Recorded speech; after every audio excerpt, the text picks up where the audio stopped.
발생기원적 역동적 분석. 우리는 이제 구조 분석으로부터 경계성 성격 구조 내담자의 내재화된 대상 관계에서 전형적 갈등되는 추동 내용을 조사하려 한다. 전선기기적 공격성, 특히 구강기적 공격성은 정신병리적 구성의 일부로 중심적 역할을 한다. 경계성 성격 구조의 역동적 측면은 멜라인 클라인의 그 동료들에 의해 명확해졌다. 한편 전성기기적 그리고 특별히 구강기적 갈등과 다른 한편으로는 심한 전성기기적 공격성의 영향 하에서 생기는 오이디푸스적 갈등의 긴밀한 관계에 대한 클라인의 설명은 경계성 성격 구조에 관련된다. 불행하게도 멜라니 클라인이 상당히 독단적으로 고소하고 이 영역의 대부분의 저자가 당연히 의문을 제기한 몇몇 기본 가정으로 인해 많은 사람이 그녀의 관찰을 받아들이기 어려워했다. 그것은 그녀의 저술에서 구조적 요소를 고려하지 않은 점, 후성적 발달을 생각하지 않은 점, 특이한 언어를 사용했다는 점이다. 오해를 피하기 위해 필자는 여기서 관련된 문제들에 대해 필자가 매우 동의하지 않는 멜라니 클라인의 분석에서 첫 번째 측면을 상술하고자 한다. 첫째, 생후 첫 해의 오이디푸스적 갈등이 비교적 충분히 발달한다는 그녀의 전제이다. 필자는 덜 심한 병리 상태와 달리 경계선 성격 장애의 특징이 전성기적 그리고 성기기적 갈등이 특정한 우측이며 생후 2년 혹은 생후 3년 이후 때이른 오이디푸스적 갈등이 발달이라고 본다. 두 번째, 멜라니 클라인은 두성의 성기관에 대한 타고난 무의식적 지식을 가정하고 그것을 극히 초기 오이디푸스적 발달과 연결하는데 필자는 이를 받아들일 수 없다. 멜라니 클라인의 공식화에서 내재화된 대상관계에 대한 전체적 개념화에는 자아내의 구조 발달을 고려하지 않는다. 페어베언이 이를 바르게 비판하였다. 그녀가 최근에 자아 심리학의 발견을 무시한 것은 그녀의 기술을 매우 약화시킨다. 초자아에 대한 멜라니 클라인의 개념화는 구조 개념을 무시한다. 초자아 기능이 전통적으로 생각해왔던 것보다 더 초기에 발달한다는 것에 필자는 동의하지만 그녀의 조술에서 내재화된 대상관계의 상이한 수준과 형태를 고려하지 않았기 때문에 문제를 너무 과잉 당수라는 경향이 있다. 자, 여기서 무슨 얘기를 하고 있냐면 여기서 컨버그는 자아심리학이 주류인 미국 사회에 들어와서 자기의 독특한 이론을 형성하는 과정 속에 대상관계 이론을 주축으로 특히 여기에 경계선적 인격 장애자 혹은 나르시시즘으로 고생하시는 분들에 대한 이론을 형성해 나가는데 이분이 기여한 부분은 대상관계 이론을 가져온 것이에요. 그런데 이고 사이칼리지 쪽 입장에서는 멜라니 클라인의 이론이 미국 사람들은 잘 납득이 되지 않는 거죠. 미국 사람들은 굉장히 프래그마티즘이 강한 실용주의적인 어떤 문화인데 굉장히 사변적인 그 판타시 중심으로 아주 초기에 유아 발달 중심에 마치 멜라니 클라인의 이론에 따르면 우울적 자리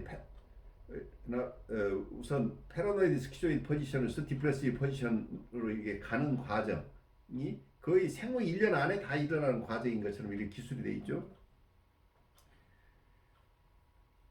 그래서 생애 첫 해에 일어나는 역동들이 굉장히 다양하게 이렇게 일어나돼 있는데 미국 사람들 볼 때 타임라인으로서 이게 맞지 않는 거죠. 왜냐하면 아이들의 이고가 발달하는 것이 머추레이션이라는 게 시간이 필요하고 어떤 우선 뇌의 발달 과정이나 이런 측면으로 볼 때는 이게 너무 무리라고 생각하는 거죠.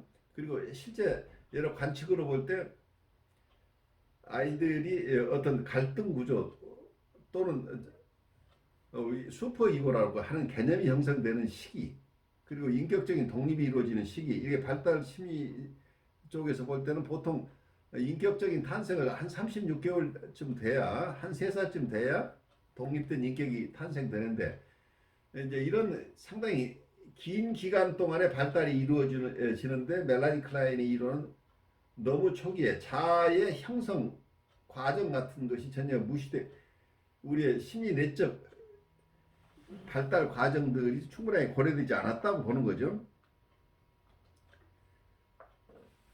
그 자아 대상 관계가 있으려면 자아의 심리 구조가 형성이 되면서 대상 관계가 있어야 된다고 보는데 영국의 대상 관계 이론은 이 자아 발달 부분을 무시하고 대상 관계적인 측면에서만 봤다고 하는 것 때문에 미국 사람들이 받아들이기 굉장히 어려운 부분인데 그렇지만 대상 관계가 가지고 있었던 굉장히 큰 강점은 따로따로 떼어서 자아의 구조 중심으로 우리 마음을 이해해왔던 자아심리학, 자아라는 측면 그리고 마음의 삼중 구조를 중심으로 이드, 자아 그리고 이드 이고 슈퍼 이고라고 하는 이 마음의 삼중 구조 중심으로 해서 여러 가지 갈등 이론 중심으로 이해하려고 하는 이런 이론들보다 훨씬 초기 환자들을 이해할 수 있는 이론들이에요. 대상관계 이론은. 그러니까 자아심리학에서 다루고 있는 환자층은 보통 에더퍼스 컴플렉스 기간을 통과한 사람들이에요. 그러니까 뉴라틱한 수준에 있어서 누군가가 얘기를 하면 그 말귀를 알아들을 정도의 발달이 된 사람들 중심의 정신분석 얘기를 하고 있었기 때문에 멜라니 클라인이 하는 이 대상관계 이론은 어쩌면 초기 내담 어린아이부터 어른에 이르기까지 대상을 구별하지 않고 모든 환자층의 공통되는 이론을 개발했다고 봐야 돼요. 그 미국의 대인관계 이론도 마찬가지고 그리고 미국에서 봤다는 어떤 현대 정신분석 이론도 마찬가지예요. 결국은 환자층을 구별하지 않고 정신역동적인 측면으로 그리고 심리 발달적인 측면, 정신역동적인 측면 이런 것을 가지고 환자층하고 상관없이 이론화를 했기 때문에 자아심리학 쪽에서는 자아가 어느 정도 성장하면서야 정신분석적인 대상이 되는다고 보는데 그 이전 단계 특히 생후 1년 단계에서 우리의 심리 대상관계가 엄청나게 복잡하게 발달하는 것처럼 기술되어 있는 것을 그대로 수용할 수는 없었다는 얘기예요. 그래서 대상관계 그렇지만 어쩌면 초기 병리들 그리고 나중에 뉴라틱한 내담자들도 마찬가지 나와 너 그러니까 어떠면은 이고가 큰 의미의 넓은 의미의 이고와 아브젝트 대상과 이게 이루어지려면 자아심리학 쪽에서는 우리 심리 내적 기구 중심 심리 내적인 역동 중심으로 봤던 부분인데 그 자아의 발달과 그리고 자아와 다른 심리 내적 기구인 이드와 관계 그리고 슈퍼이고와 관계 이런 심리 내적 심리 기구의 발달이나 심리 내적 기구 간의 관계 중심 그 관계예요. 그러니까 정신 기구 간의 관계 중심으로 봤다고 한다면 대상 관계는 전혀 다른 어프로치죠. 어쩌면 나의 통합적인 인격이라고 전체적으로 볼 수 있는 나라는 존재, 어쩌면 셀프의 개념에 가깝죠. 이 나와 퍼스널 이고라고 본다면 나라는 인격체 남과 다른 나라는 개념이죠. 아브젝트하고 대비되는 셀프라는 이걸 이고라고 하더라도 이 이고의 개념은 단순하게 이드나 이고, 슈퍼 이고 중에 하나가 아니라 대상과 견주어지는 대상과 비교되는 나라라고 하는 것은 셀프에 가까운 존재, 통합된 나라라고 하는 것. 어떤 면에서 퍼스널 이고라고 해요. 내가 인격체로서의 나와 대상과의 관계를 처음부터 시작을 하죠. 그러니까 아이가 태어나면서 어머니 대상과의 어떤 대상 관계를 이루는가. 그 주위 대상과의 관계 중심으로 인간의 발달을 이해하기 때문에 그 부분을 미국의 학풍하고 굉장히 달랐다는 얘기죠. 어쩌면 이건 단순하게 미국의 학풍이 아니고 클래식한 정신 분석이 미국에서 더 고지식하게 받아들여지고 있는 상황 속에서 그냥 대상관계 이론을 쫓아서 바로 설명을 하면 미국의 정신분석 학계에서 쉽게 이걸 수용하기 어려워서 이분이 여기서 먼저 디스클레이머라고 할까요?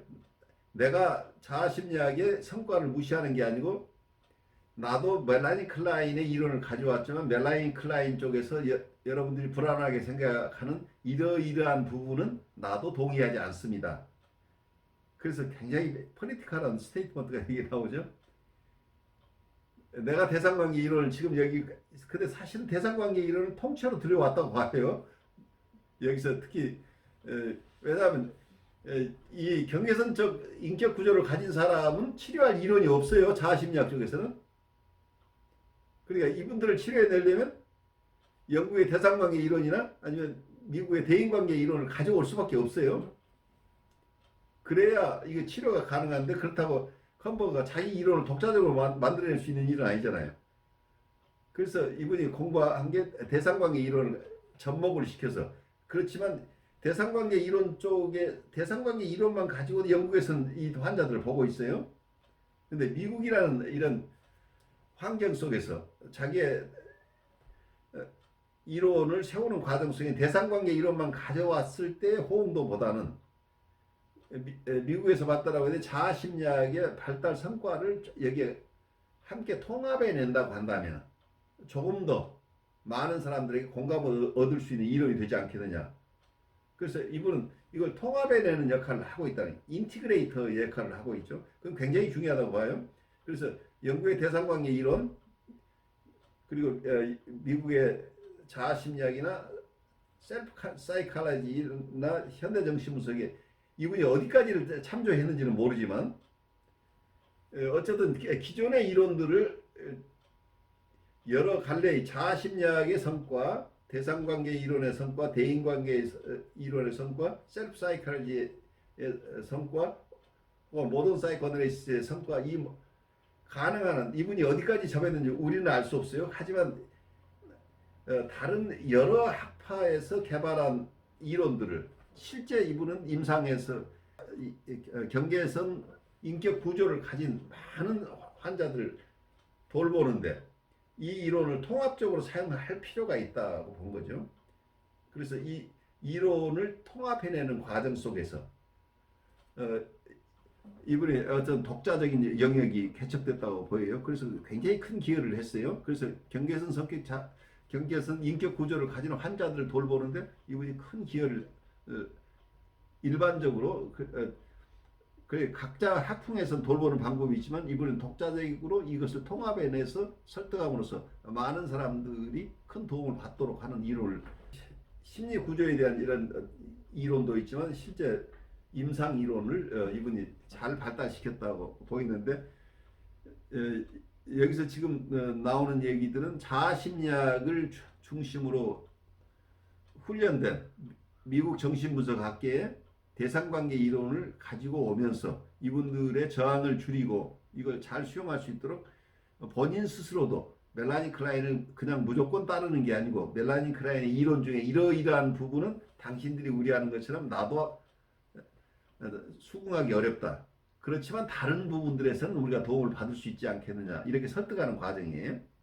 경계선 성격 구조 내담자에게 흔히 발견되는 것은 생후 첫 몇 해 동안 극심한 좌절과 강렬한 1차적 혹은 2차적 공격성이 있었다는 것이다. 과도한 전성기기적 그리고 특히 고관기적 공격성은 투사되어 초기 부모상, 특히 어머니상을 편집적으로 왜곡하는 원인이 된다. 주로 고관기적 가학 충동 및 학문기적 가학 충동의 투사를 통해 어머니는 잠재적으로 위험하게 여겨지고 어머니를 증오하는 것은 나중에 아이에게 부모가 연합된 집단으로 체험되어 부모 모두를 증오하는 것으로 확장된다. 1차적으로 어머니에게 투사된 공격성에 의해 아버지가 오염된다. 그리고 과도한 분열의 영향으로 다른 대상과의 현실적 분화가 되지 않았으므로 어머니 아버지 간 분화도 되지 않는다. 따라서 양성에서 결합된 위험한 아버지 어머니상이 만들어지고 그 결과 모든 성적 관계는 나중에 위험하고 공격성이 찜투된 것으로 생각된다. 동시에 고관계적 분노와 공포로부터 도피하는 노력으로 성기기적 추구가 때이르게 일어난다. 이 노력은 성기기적 추구를 오염시키는 전성기기적 공격성 강도 때문에 종종 실패하게 되며 양상의 차이가 있는 수많은 병적 발달을 보인다. 자, 여기서 굉장히 이 중요한 관찰이죠. 구강기적 분노와 공포로부터 도피하려고 한다. 이게 방어작용이 그러다 보니까 이제 여기 성기기적으로 그 조숙하게 성적인 추구를 하게 된다는 얘기를 하고 있죠. 그렇지만 이게 겉으로 보면 굉장히 성기기적인 것, 성적인 추구 같은데 그게 본래 의미의 성애적인 추구가 아닌 게 그 성적인 어떤 추구 자체가 전성이 이제 프리에더프란 공격성, 엄청난 공격성이 때문에 이게 실패하는 이유가 굉장히 많다는 거죠. 그래서 어떤 면에서 우리가 섹스라고 하는 것, 성이라고 하는 것이 사실은 사람들에게 주고 있는 정서는 굉장히 다양해요. 정말 로맨틱한 성적 추구가 아니고 프리에더프란 욕구들이 성적으로 표현되는 경우들이 굉장히 많죠. 방어적으로 작용하는 경우들도 꽤 많이 있는 거죠. 어쩌면 자기의 굉장히 큰 불안한 상황에 가면 어떤 사람들은 굉장히 뭐라고 할까요? 성적인 추구들 그리고 어느 특정 대상에게 매이는 성이 아니고 어떤 대상하고 상관없이 성적인 추구를 통해서 자기의 불안에서 벗어나려고 하는 몸부림을 치는 분들도 꽤 많죠. 그래서 성 자체의 의미가 각각 다양하다라고 이렇게 이해하면 좋을 것 같아요. 그래서 어린 시절의 이 공격성이라고 하는 것. 근데 멜라니 클라인 입장에서 봐서는 우리는 죽음 본능을 타고 태어났다고 봐요. 그래서 대상이 좋고 나쁨이 대상 자체의 좋고 나쁨에 보다 오히려 우리가 타고난 공격성에 의해서 처음에 오염된 상태로 투사가 일어날 가능성이 있다고 보는 거죠. 그래서 타고난 공격성으로 인해서 외부 대상에게 굉장히 큰 나쁜 대상의 이미지가 갈 수 있는데 여기서는 네이처냐 너처냐 하는 부분이 항상 논의되는 게 타고난 공격성 때문에 이런 현상이 일어나느냐 아니면 좌절 때문에 일어난 공격성이냐 하는 것들이 계속해서 논의될 수 있는 것들이죠. 어떤 코브스의 셀프 사이칼로지 쪽에서 보는 것은 우리는 처음부터 성적이거나 공격적인 것은 2차적인 것이라고 보고 있죠. 나르시시즘이 잘 발달하는 경우에는 이게 문제가 안 되는데 건강한 나르시시즘이 좌절될 때 그래서 주위에서 자기가 필요한 나르시시스 서플라이를 공급하지 않을 때 일어나는 2차적인 증상이 성적이나 공격적인 어떤 충동들이 2차적인 현상이다. 그래서 1차적인 현상이 아니라고 보고 있는 건데 어떤 멜라니 클라인의 입장은 이 코브스의 입장과는 다르다고 보여요. 멜라니 클라인은 우리의 타고난 본능적인 공격성에 더 비중을 두고 있는 거죠. 그래서 이론을 어떻게 구성하느냐는 별개로 프리에더프란 환자 속에 드러나는 굉장히 성적인 활동이라고 하는 게 우리가 일반적으로 뉴라틱한 사람들이 느끼는 성에 대해서 갖는 관념이나 거기에서 느끼는 정서하고는 전혀 다른 정서를 가진 경우들이 꽤 많다는 거죠. 여기에서 현대정신분석도 보통 이게 사이카틱한 인격 구조나 여기서 컴버그가 얘기하는 경계선적 성격 인격 구조를 가진 사람들에게 중심적인 문제는 공격성이라고 보고 있어요. 그러니까 리비도 문제가 아니고 어그레션이 문제라고 보고 있어요. 그 부분에서 컴버그도 그 원인을 분석하는 어그레션이 문제라고 하는 부분에서는 공통이에요. 그리고 어떤 멜라니 클라인도 프로이드의 이론 중에 프로이드가 처음에 리비도 이론을 발달시키다가 나중에 이 공격성 이론을 추가했죠. 그래서 우리에게는 성적 본능과 성적 본능과 공격적인 본능, 다른 용어로 하면 생애 본능과 죽음 본능 이 두 가지를 가지고 있다고 하는 나중에 이 두 가지 이론을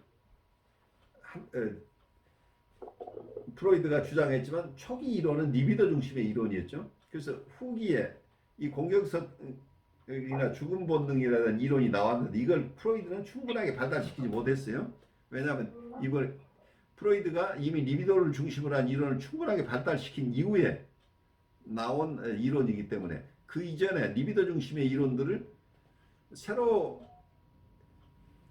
프로이드가 새로 자기의 이론으로 삼게 된 공격성 이론, 죽음 본능 이론과 생애 본능 이론 이 두 가지를 함께 이 두 가지 퍼스펙트를 다 담은 이론으로 옛날의 논문들을 개정할 시간이 없었다는 얘기예요.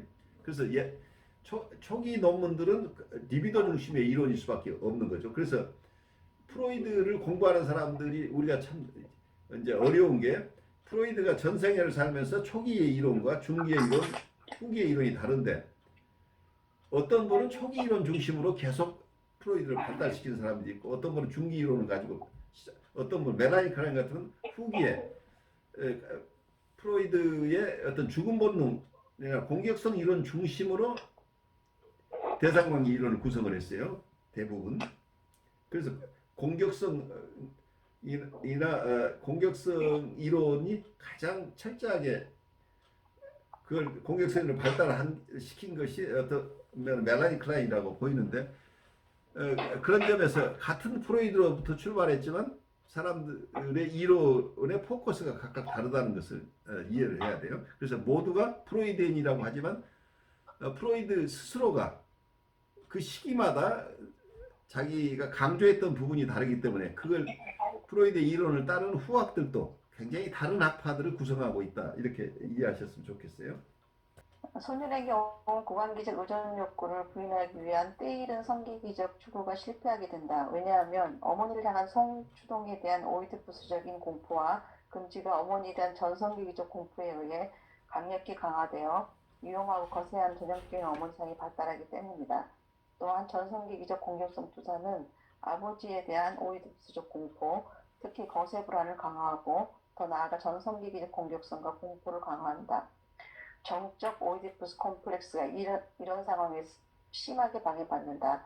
반대로 흔한 해결책인 부적 오이디푸스 콤플렉스를 강화하는 것이다. 이는 폴 하이만이 소년들의 성적 입장으로 기술한 것인데 이것은 위험하고 좌절적 어머니에게서 부인된 고관기적 만족을 아버지에게서 얻기 위해 아버지에게 성적으로 복종하려는 것이다.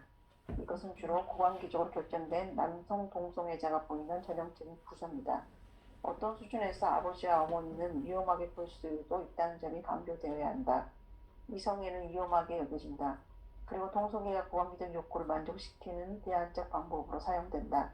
동성애적 관여의 결과로 고관기적 좌절과 공격성이 재출현할 위험은 언제나 있다. 또 다른 해결 시도는 이성의 관계에서 구강 공격적 욕구 만족이며 이는 더 깊은 수준에서 어머니가 고관계적으로 부인하는 것을 어머니에게서 성적으로 빼앗으려는 시도도 볼 수 있다. 이런 구성은 여성과 가성성기적 관계를 통해 고관계적 좌절적 어머니에 대항하여 무의식적으로 복수하려는 자기애적이고 성적으로 문란한 남성이 자주 볼 수 있다. 전성기기적 그리고 성기기적 목표를 때이르게 용축해서 생긴 위험을 해결하는 다른 방법은 다형 도착적 유아적 경향의 발달에서 특히 공격성을 표현할 수 있는 것에서 볼 수 있다. 언급된 종류의 심한 고관계적 병리는 소녀에게 성적 오이디푸스적 추구를 때이르게 발달시키는 경향이 있다. 아버지에 대한 성기기적 추구는 위험한 어머니에 의해 좌절된 고관기적 의존 욕구에 대한 대리만족으로 사용된다. 이 노력은 어머니에게서 비켜나가 아버지에게 투사된 전성기기적 공격성으로 아버지상이 오염됨으로써 실패하게 된다. 또한 구강기적 분노와 특히 구강기적 시기심은 여성에게서 남근 선망을 강력하게 강화하기 때문에 이 노력이 실패하게 된다. 이성애력 공격성을 부인하는 것은 실패하는 성향이 있다. 왜냐하면 병리적으로 강한 남근 선망이 부추겨지고 또한 오이디푸스적으로 금지된 어머니상이 위험한 전성기적 어머니상에 의해 강화되기 때문이다. 흔히 시도된 해결책은 남근 선망과 남성에 대한 의존성을 부인하기 위해 그리고 오이디푸스적 추구에 대한 강한 무의식적인 죄책감의 표현으로서 성적 문란함을 도망가는 것이다. 피학적 경향을 일반적으로 강화하는 것은 또 다른 해결책으로서 이는 투사된 공격성이 재내사되어 내재화된 전성기적 그리고 성기적 어머니상으로부터 유래된 초자 압력을 만족시키려 한다. 위험하고 위협적인 어머니상에서 완전히 분열된 이상화된 어머니상으로부터 고관계적 욕구를 만족시키기 위해 이성애를 포기하는 것은 경계선 성격구조 사례에서 흔하며 이것은 여성 동성애가 되는 중요한 이유이다. 남성을 포기하고 오이디푸스적 어머니에게 복종할 뿐만 아니라 이상화되고 부분적인 어머니상으로부터 고관기적 그리고 전성기적 만족을 얻으려는 시도를 의미하는 동성애 관계 시도는 항상 존재하는 고관기적 공격 욕구와 공포 때문에 실패하는 경향이 있다. 각 피학적인 동성애적 관여는 이 발달을 더 나아간 결과이다. 다른 다양 성적 경향은 소년의 경우에서 위에서 기술한 것과 유사하게 발생한다. 요약하면 양성에서 전성기적 특히 구강기적 공격성의 과다한 발달은 오이디푸스적인 추구를 때리게 발달시킨 경향이 있고 그 결과 공격적 욕구의 압도적인 영향 아래 전성기적 그리고 성기적 목표의 특정한 병리적 응축을 유발하는 경향이 있다. 흔한 결과는 경계에서 성격 구조 내담자에게 전형적으로 나타나는 다형 도착적 성경향을 지속시키는 몇 가지 병리적 타협 해결이다. 표면적으로 원시적인 주동과 공포가 혼란스럽게 지속되고 있어 보이지만 경계선의 경우 범성성은 이 몇 가지 병적 해결의 조합을 나타낸다. 이 모든 병적 해결은 성기적 경향의 공격성과 공격성에 스며든 모든 추동 욕구를 성경적으로 다루지 못하는 시도이다. 심리검사에서 경계선 내담자는 부분적인 다형 추동에 비해 이성기적 성기적 추구가 정상적으로 우세한 것이 부족하다. 전 오이디푸스적 그리고 오이디푸스적 추구의 혼란스러운 조합으로 보이는 것은 위에 언급된 병적 응축을 반영한다. 이들이 성적 정체성 교류를 보인다는 심리검사에서 도출된 공식화는 아마도 잘못된 명령일 것이다. 이 내담자는 정체성 혼미를 보이지만 이 정체성 혼미는 단순히 어떤 특정 성적 지향의 분화가 결여된 것보다도 더 초기에 더 복잡한 원천을 가진다. 이들이 성적 정체성 교류는 성이 무엇이냐에 대한 문제가 아니라 동일한 갈등에 대처하는 몇몇 강한 고착이 들었던 것으로 나타난다. 이제 경계선 성격 구조의 임석적 문제에 정신분석적 상위 심리학을 적용하려는 현재 시도의 근원을 보도록 한다. 요약. 경계선 성격 장애가 기술적 구조적 발생 기원적이며 역동적 관점에서 검토되었다. 공통점으로 제시된 것은 다음과 같다. 첫째, 확산된 불안, 다중 증상, 신경증의 특정한 형태, 그리고 정신병리적과 이게 전정신병리적이 그러니까 프리사이카틱이라는 얘기죠. 아직 정신병적인 것은 아니지만 전정신병적이다 이렇게 표현하고 있어요. 전정신병적과 낮은 수준의 성격 병리와 같은 증상 구성이다. 두 번째, 자아의 특정한 방어 기제이다. 한편으로는 자아 취약성의 비특정적 손상과 1차 과정적 사고로 변화가 함께 나타나는 것이고 다른 한편으로는 특정 원시적 방어 기제, 즉 분열, 원시적 이상화, 초기 형태의 투사, 부인, 전능을 보이는 것이다. 내재하던 대상관계의 특정한 병리이다. 특징적 추동 운명, 즉 전성기적 공격 욕구의 압도적인 영향 아래 전성기적 그리고 성기적 목표가 병리적으로 응축된다. 경계선적 성격 구조의 다양한 측면과 이들의 상호관계가 간단히 검토되었다. 어떤 면에서는 지금 이 챕터에서는 종합적으로 이렇게 특히 여기서는 발생 기원적 역동적 분석을 대상관계 이론 측면에서 지금 설명을 하고 있어요. 근데 이런 얘기들은 앞으로 계속해서 발전해 나갈 거니까 여러분들 여기서 충분히 납득되지 않은 부분도 그냥 화두로 가지고 갔으면 좋겠어요. 단순한 넘어 현상만을 보는 것 가지고는 어떤 성적이긴데 성적으로 문란한 행동을 하는 이런 분들이 있는데 그것을 그 증상에는 어떻게 대처한다 하고 매뉴얼을 쓸 수 없다는 얘기예요. 그분이 그렇게 그런 성적인 문란함 속에 있는 것은 이게 낭만적인 성적 추구가 아니라는 얘기예요. 그 속에서는 이게 병리 구조가 숨겨져 있기 때문에 그건 정신 역동적으로 발생 기원적으로 보지 않고는 이분들을 이해해낼 수 없다는 거예요. 무엇에 대한 디펜스냐가 굉장히 중요하겠죠. 한편에서는 이분은 성적 추구를 하고 있는데 그 성이라는 의미 자체가 성인들이 가지는 건강한 성적인 추구가 아니고 어떤 구강기적 혹은 학문기적 그러니까 전성기적인 어떤 욕구가 그 속에 포함되어 있을 수 있죠.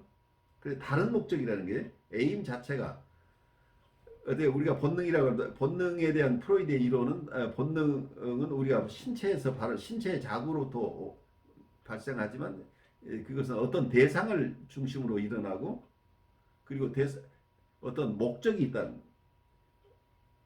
근데 이루려고 하는 목적 자체가 어떤 전성기적인 경우는 성기기적인 목표하고 다르죠. 그래서 또 어떤 성적 욕구가 우리가 승화된다고 할 때는 성적인 활동으로 그 목적이 어떤 다른 예술 활동이나 창작 활동이나 어떤 사회 활동으로 이렇게 변모하는 거죠. 그의 에임이 달라진다고. 그래서 우리의 본능 이론 속에 에임이 그리고 대상이 어떤 남성이 여성으로 바뀌는 것도 이 대상의 변화죠. 동성애 이성의 문제도 이 욕동이라고 하는 것, 본능에서 오는 드라이브라고 하는 것 자체가 프로이드의 드라이브 티어리는 이 프레셔라고 우리에게는 어떤 에너지가 뭔가를 해야 되는 하지 않으면 안 되도록 특히 심리 기구에 대한 에너지를 공급하는 게 이 욕동인데 심리적으로 뭔가를 하지 않을 수 없도록 압력이 생기는데 그 압력이 어떤 대상을 향한다는 그게 아버지나 어머니 아니면 누구라는 어떤 대상 어떤 경우에 따라서는 인간으로서 만족이 되지 않으면 다른 사물로 향할 수도 있겠죠. 이런 대상을 향한 어떤 목적을 달성하고 무언가에서 어떤 목적을 달성하고자 하는 이런 강렬한 에너지의 흐름이 이 본능으로부터 출현한다, 욕동으로부터 출현한다고 보고 있는데 그래서 이러한 욕동이 건강하게 잘 실현돼 나가는 과정 속에서 그리고 우리가 인격이 성장해 나가는 과정에서 프로이드가 봤던 어떤 구강기적 그리고 학문기적 그리고 성기기적인 이런 발달 단계를 잘 거치지 못하고 초기 구강기 단계나 학문기 단계에 고착되어 있는 경우에는 성적 행동을 하는 거지만 성기기적인 목적이 에임 자체가 다를 수 있다는 얘기죠. 겉으로 보면 성적인 행동인데 그게 성이라고 하는 의미가 다르다는 거죠. 어떤 굉장히 공격적인 것일 수도 있고 대상을 함입하고 싶은 욕구일 수도 있고 여러 가지가 있을 수 있겠죠. 어린아이들이 가지는 성이라고 하는 개념은 유아성욕이 가지고 있는 에임은 성인이 가지고 있는 이 목적, 에임과 다르다는 이런 것들, 이런 발달 단계가 충분하게 되지 않은 상태의 인격 구조 속에서는 성인들의 행동을 취하더라도 그 성인의 행동, 그 밑바닥에 있는 것은 유아적인 충동의 영향을 강렬하게 받고 있다는. 특히 여기서는 공격성의 충동들. 그러니까 근친상간이라고 하는 큰 주제를 프로이드가 얘기를 하고 있는데 거기서는 사랑과 미움의 얘기들 하고 있는데 그런 고급스러운 이런 정서 이전에 먼저 아이들은 초기에 대상과 융합하고 싶은 욕구가 있죠. 심바이오시스가 되고 싶은 욕구, 그리고 또 어떠면은 학문기에 가면은 뭔가 대상을 지배하고 싶은 욕구들이 생기죠. 그래서 어떤 충동이 있지만 그 충동이 달성하고자 하는 에임이 다르다고 하는 거예요. 목적이 다르다. 그러니까 대상 여기서 아브젝트라고 하는 것도 이제 그 본능 이론을 이런 나중에 좀 공부하다 보면 이 하나 프레셔라고 하는 거, 에너지라고 하는 측면, 그리고 소스는 신체에서 발원한다. 근데 그래서 성감대라는 이론이 일어나는 거죠. 우리 신체의 어떤 자극에서부터 에너지가 온다 이렇게 보는데 융의 얘기는 또 달라요. 많이 다르지만 어쨌든 융이 원형이라고 얘기하는 어떤 융이 어떤 우리 원형에서 여러 가지 이미지가 온다, 상들이 온다고 얘기를 하고 있죠.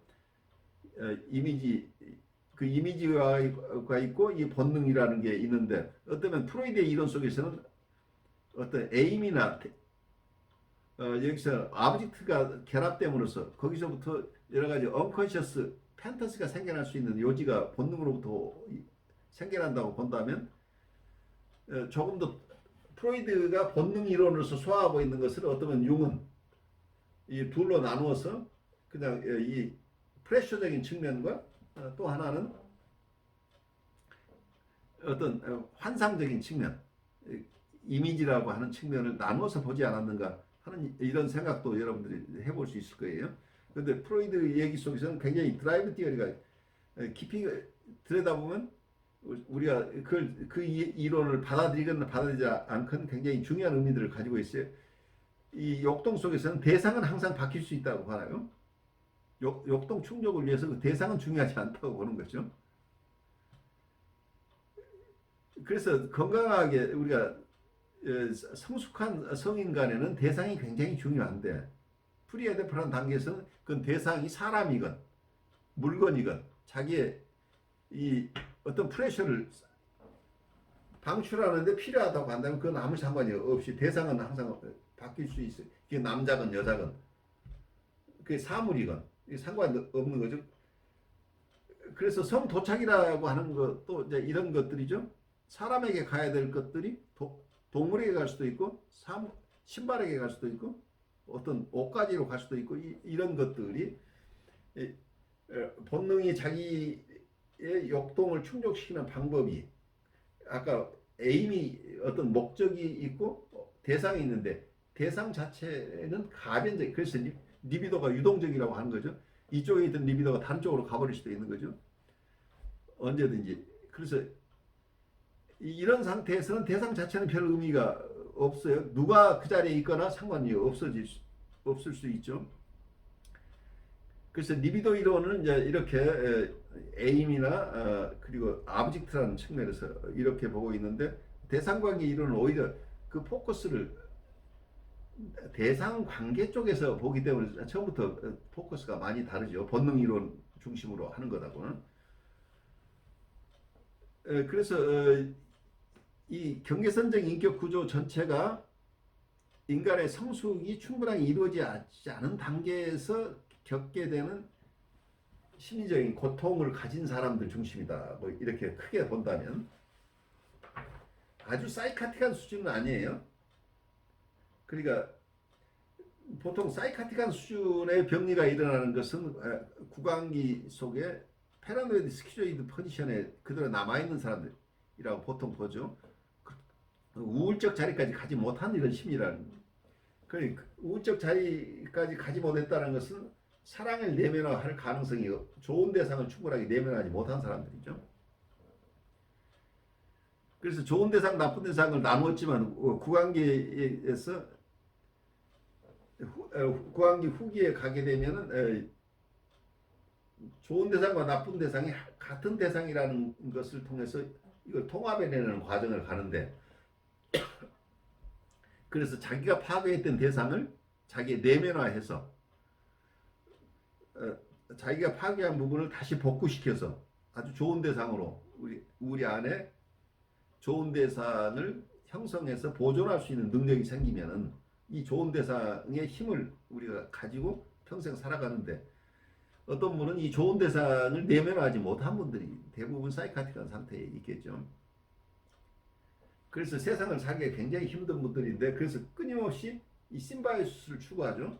누군가와 하나가 되고 싶은 융합의 욕구를 가진 분들이죠. 그래서 과거의 대상으로부터 얻지 못한 나르시스틱 서플라이, 어떤 관심이나 사랑을 누군가로부터 받아서 자기가 완전해지고 싶은 욕구가 있는 분들이죠. 근데 보통 보드라인에 있는 분들은 그 정도 아주 초기의 결핍이 그렇게 심하지는 않은 상태예요. 어느 정도 자양을 받고 자랐어요. 사랑도 받았어요. 그런데 자기가 독립된 인격으로서 분리개별화 하려고 하는 과정 속에서 이게 잘 이루어지지 않고 있어. 끊임없이 이 분리개별화가 되지 않고 있는 지점에 있는 분들.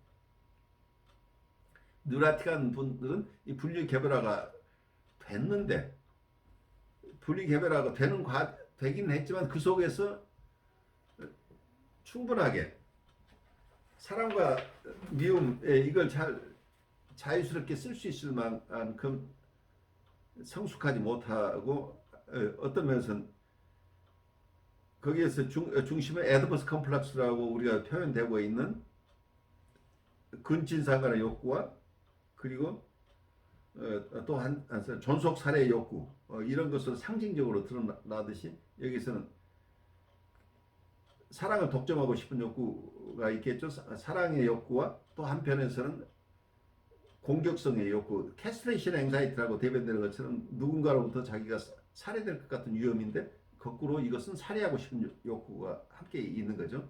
이제 이럴 때는 대상은 이미 독립된 대상이에요. 독립된 대상을 사랑하고 미워하는 이런 정서들이죠. 그런데 그 이전의 단계에서는 사이카틱한 사람들의 입장에서는 대상은 독립된 대상이 아니고 자기의 부속품으로 여기는 이런 발달 수준이죠. 그래서 여기서 경계선 성격 장애에 있는 분들은 대상의 독립성을 어느 정도 이해하고 있는 분들이에요. 그렇지만 온전하게 독립되지 않은, 그래서 독립투쟁을 계속하고 있는 사람. 그래서 이분들은 굉장히 투사죠. 누가 어떤 충동을 컨트롤하지 못하죠. 어떤 충동을 컨트롤하지 못한다고 하는 것은 충동을 자기 실현하는 거예요. 자기를 독립된 자기를 드러내는 과정이라고 얘기할 수도 있겠죠. 그런데 이것을 건강하게 드러낼 힘들이 없는 거죠. 그래서 끊임없이 의존과 독립이 경계선에 있는 거죠. 온전하게 독립하지 못하면 다시 의존해야 되는 거고. 근데 의존하다가 또 독립하고 싶어 하고, 이제 이런 상황 속에 있는 분들하고 이런 얘기할 수 있겠죠. 그래서 이분들은 컴버그가 애쓰고 있는데 발달 심리적인 측면에서 여러분들이 이해하려면 이 대상관계의 이론을 여러분들이 잘 이해하는 게 굉장히 중요하죠. 그리고 발달 이론, 대상관계 이론과 발달 이론을 여러분들이 충분하게 습득하는 게 굉장히 중요해서 계속해서 다른 이론들을 이해를 해야 되고, 그래서 이분들의 어려움이 발생한 역동적 그리고 발생 기원적인 측면에서는 대상관계 이론이 굉장히 유효한데, 이분들을 실제 앞으로 치료를 해나가는 과정, 이분들의 임상적으로 도움을 주는 과정에서는 가장 이분들을 잘 돌볼 수 있는 이론이 제가 봐서는 현대정신분석이라고 해요. 모던 사이코애널리시스 쪽에서는 공격성을 다루는 것을 가장 중요하게 봐요. 어그레션을 어떻게 임상적으로 어그레션으로 고생하는 이분들을 어떻게 적절하게 도울 것인가 하는 주제가 어쩌면 모던 사이코애널리시스의 전부라고 보셔도 돼요. 그래서 어그레션, 그래도 코어 입장에서는 공감이라는 엠퍼티라는 쪽에서 조금 더 파서티브 트랜스퍼런스 중심으로 사람들을 돌보려고 하죠. 그래서 코웃이 봤던 환자층은 사이카틱하거나 보드라인 환자층보다는 자기애적 성격 장애나 자기애적 행동 장애에 있는 분들이기 때문에 조금 더 경증인 사람들이죠. 그래서 코웃의 얘기도 굉장히 중요해요. 근데 코웃의 이론으로, 임상 이론으로 도울 수 있는 사람의 계층이 있고, 그 이론 가지고 도울 수 없는 어그레션을 꼭 다루어져야 될 사이카틱한 레벨에 있거나 보드라인 레벨에 있는 환자층을 대한 특화된 이론은 현대정신분석이라고 보는데 어떤 면에서는 대인관계 이론이나 대상관계 이론 쪽에서도 이러한 환자층, 뉴라티가 환자가 아닌 다른 사이카틱한 인격 구조나 보드라인 인격 구조를 가진 이 사람까지들 그리고 또 성격 장애를 다 포함하는 이분들을 다 돌보는 기법들이 있어요. 그런데 이건 일반 이론으로 전체를 돌보는 이론들이에요. 보통 대상관계 이론은 거기에서는 프리에 에더프리다 구별하지 않아요. 대상관계 이론 속에서는.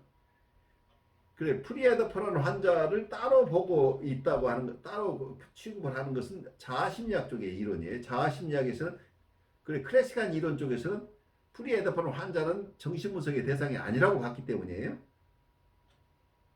그 점에서 크게 다른데 미국의 현대정신분석은 주로 포커스를 이 뉴라틱한 수준에서 볼 수 없다고 하는 이 환자층 그리고 공격성의 문제가 가장 중요한 이슈로 등장하는 이 프리에더퍼는 환자층을 위한 아주 그분들을 위한 스페셜라이즈된 이론 체계, 임상 체계를 가지고 있다고 현대정신분석이라는 얘기예요.